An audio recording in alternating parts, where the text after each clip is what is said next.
வரக்கூடிய அமைப்பு. அந்த நேரங்களில் வந்துட்டு அட்டமாதிபதி 2ஆம் பாவகத்தில் சம்மந்தப்பட்டது அப்படின்னாக்கா நீங்கள் வந்துட்டு ஏதாவது வீடு இது கட்டுறதுக்கோ கட்டிடம் கட்டுறதுக்கோ வாய்ப்புகள் உண்டு.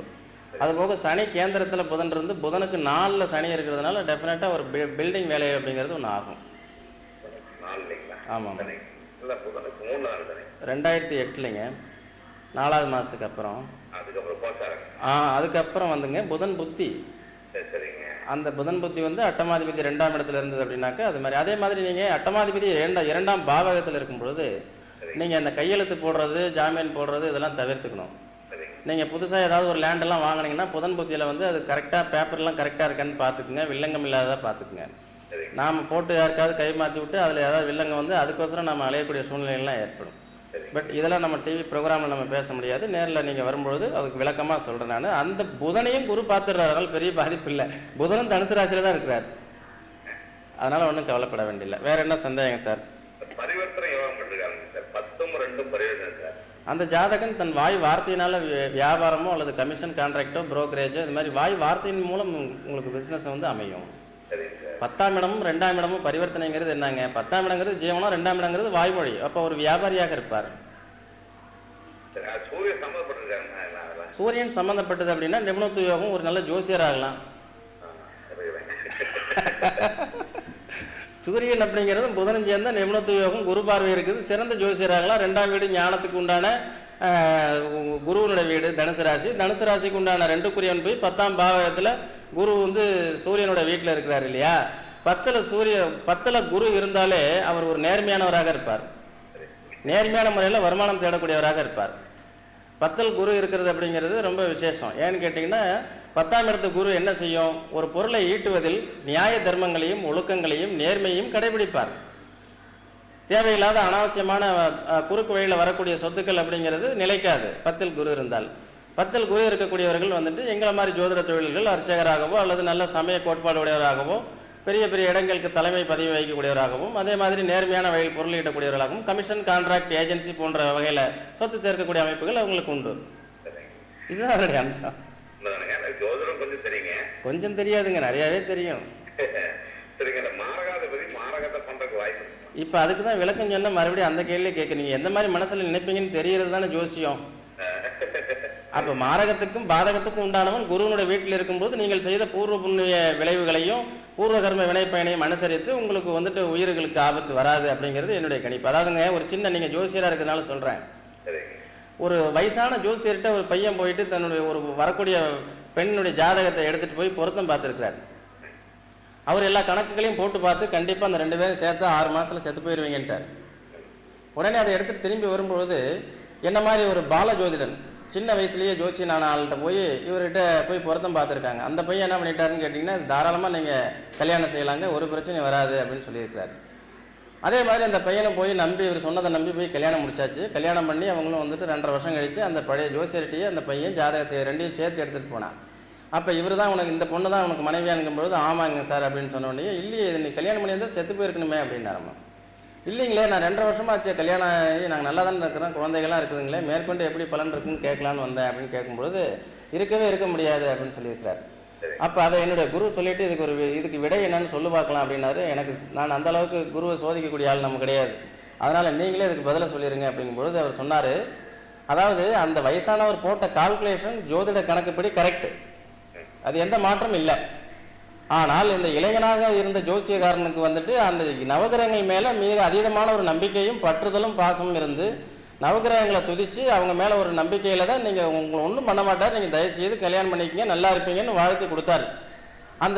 அந்த பாலஜோதிடனுடைய நாவடக்கத்திற்கும் நாக்கிற்கு கட்டுப்பட்டு வாக்கிற்கு கட்டுப்பட்ட நவகிரகங்கள் அவர்களுக்கு கெடுதல் செய்யவில்லை அப்படின்னு சொல்லி அது கதையை நிறுத்தினார். புரியுதுங்களா? சோசியம் அப்படிங்கிறது அக்யூர்ட்டாக அடிச்சிடும் அப்படின்னா பாதகாதிபதி திசையில் யாருமே உயிரோடு இருக்க முடியாது. நீங்கள் 10 லட்சம் நீங்கள் அப்படியே எங்கள் யூனிவர்சிட்டியில் என்ன பண்ணுவாங்கன்னா 600 கோடி பேர் அப்படியே டிவைட் பண்ணுவாங்க.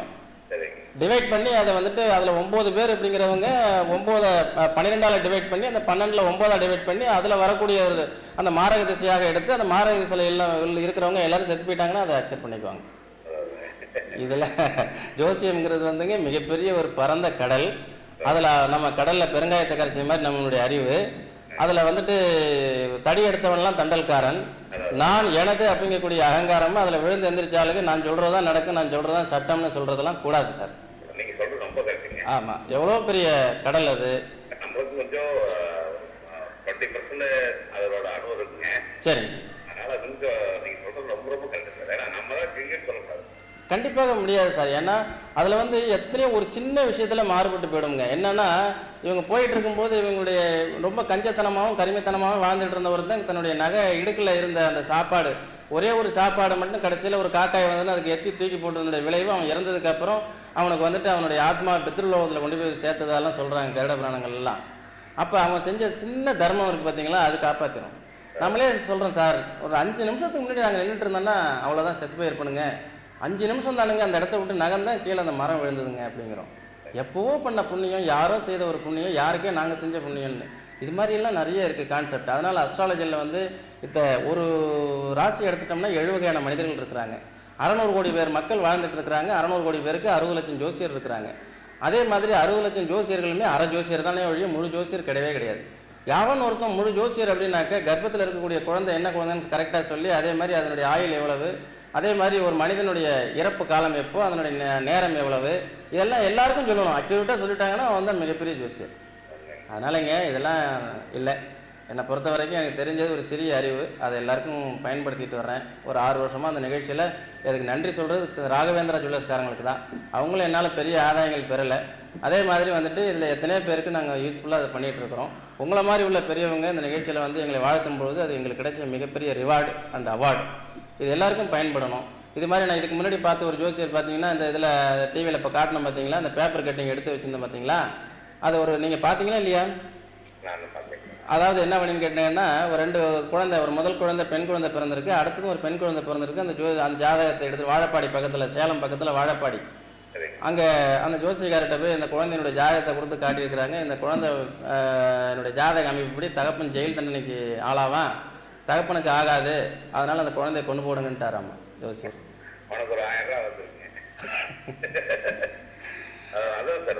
அதை பார்த்தோன்னே எனக்கு ரொம்ப மனசு பதட்டமாகி நான் ரொம்ப அமைதியாக நிதானமாக இருக்கக்கூடிய ஆள் இன்னைக்கு வந்து பேசி ரொம்ப டென்ஷன் ஆகி பேசிட்டேன்.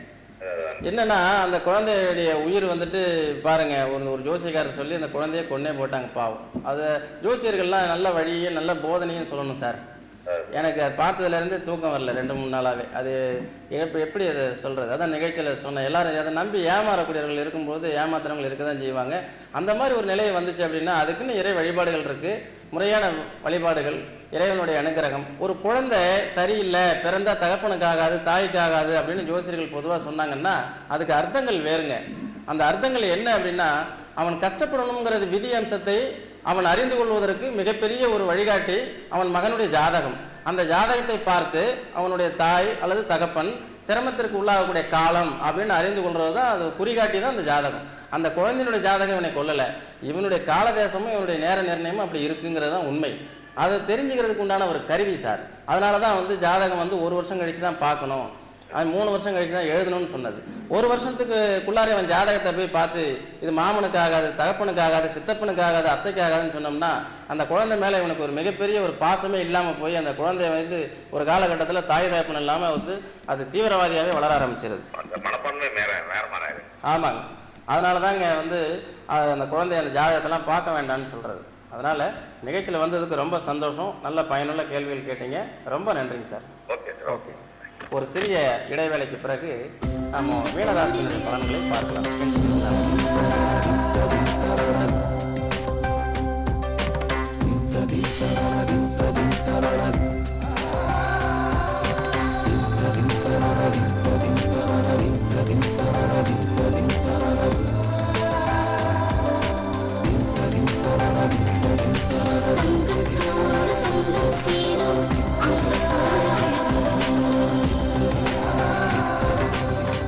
மங்களம் என்றும் பொங்கிட, சுபீட்சமெங்கும் நிறைந்திட, பொன்னகை எடுத்து அதிர்ஷ்டம் பொங்கும் நன்னாளை வரவேற்றிடுங்கள். ஸ்ரீ ராகவேந்திரா ஜுவல்லர்ஸ், ஈஸ்வரன் கோவில் வீதி, திருப்பூர். போன் 22457773.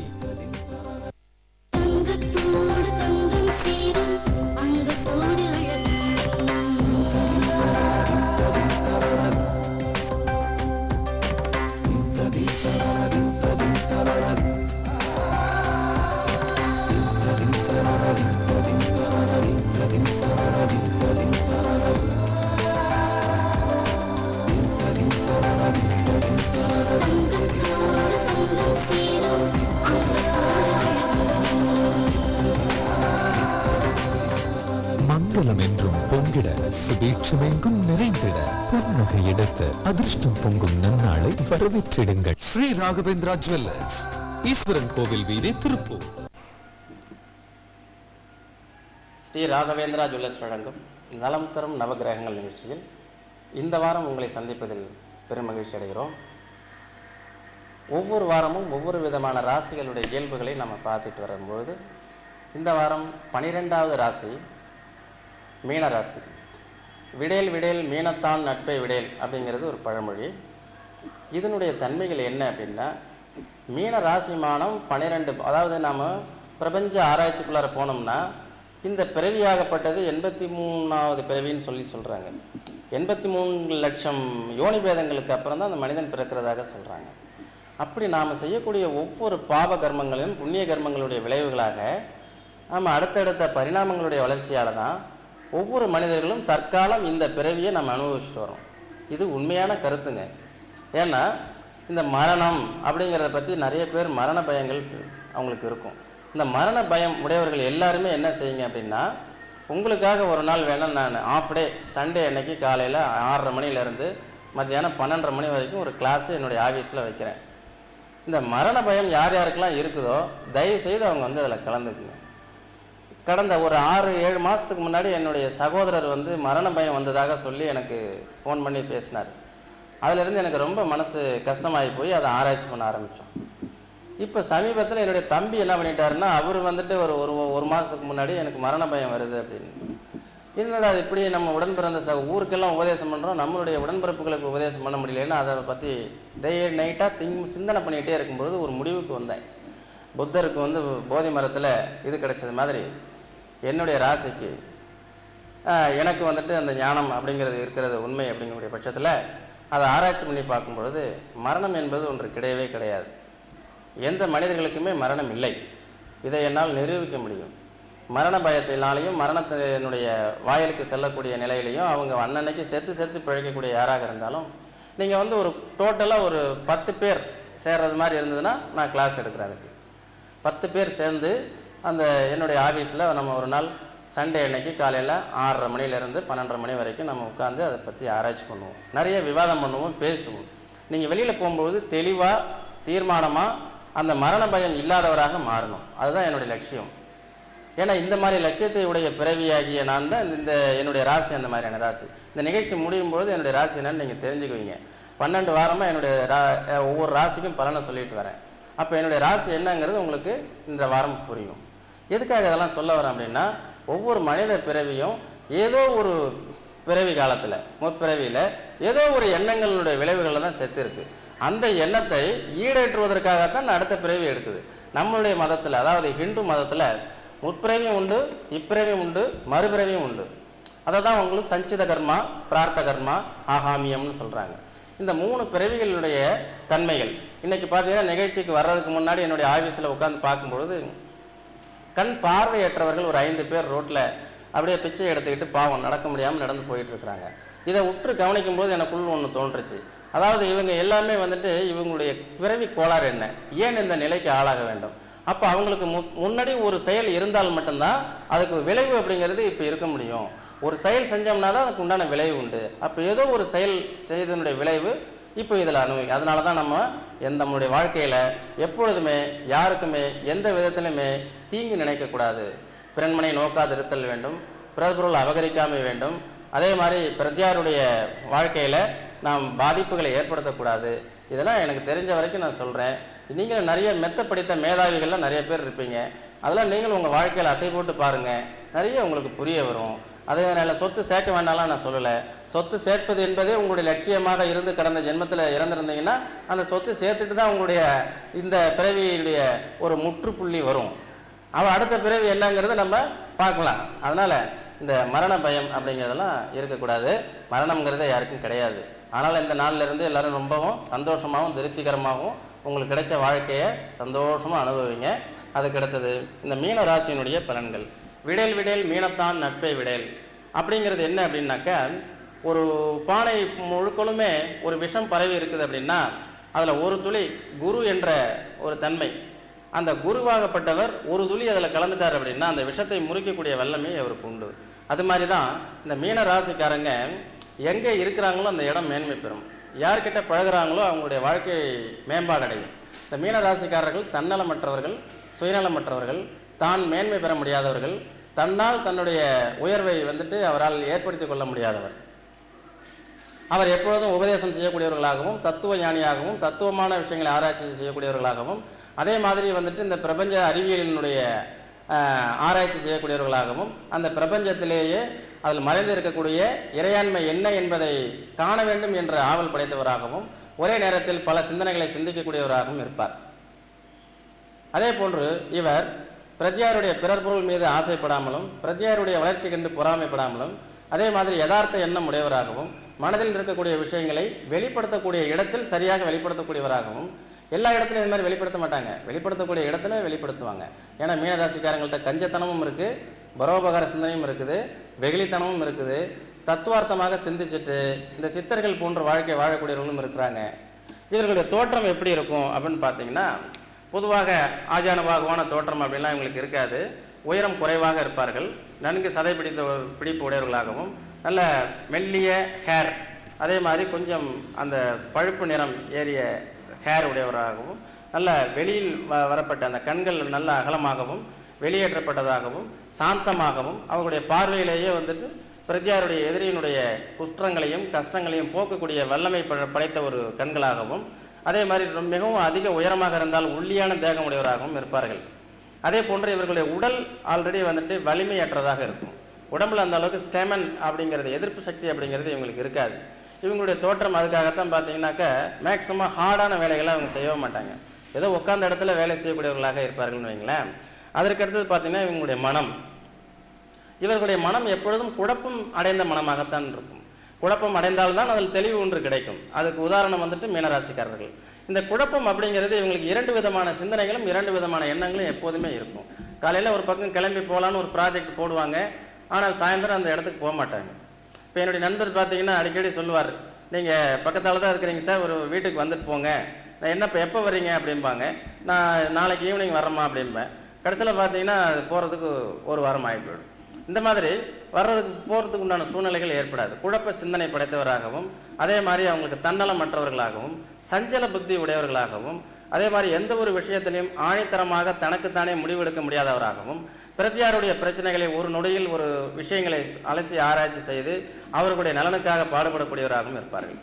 ஏன்னு கேட்டிங்கன்னா இந்த மீனராசி 12வது ராசிங்க. தர்மம், அர்த்தம், காமம், மோட்சம்